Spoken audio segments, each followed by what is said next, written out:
సజావుగా సాగడానికి వీలుగా నేను 5 రోజుల పాటు విరామం ప్రకటిస్తున్నానండి. అంటే అసలు ఈ యుద్ధం అంటే సినిమా చూసినట్టుగా ఉంది.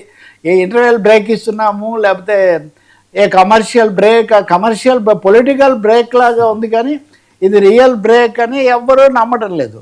రెండో విషయం, నాన్న పులి అంటే నాన్న పులి వచ్చా అంటే వాడు చూసి చివరకు వీడు ఊరికినే చెప్తున్నాడు. ఇప్పుడు ట్రంప్ మొత్తుకున్నా కానీ మొత్తం ఇవేవి శాంతి పతాకాలు ఊపినా ఎవడు నమ్మడానికి ఎవడు సిద్ధంగా లేడు. ఎందుకు సిద్ధంగా లేరంటే 2 కారణాలు.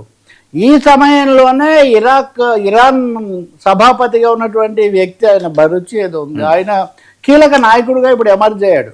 ఆయన చనిపోయాక మాకే చర్చలు జరగడం లేదు, మేము చర్చలు జరిపే ప్రసక్తి లేదు, మాకు అసలు ఈ భద్రతలు వాళ్ళు 3 షరతులు పెట్టారు కదా, ఈ షరతులు అయ్యే వరకు మేము మాట్లాడేది లేదు. ఇది అబద్ధం ఆడుతున్నాడు ట్రంప్, పచ్చి అబద్ధం.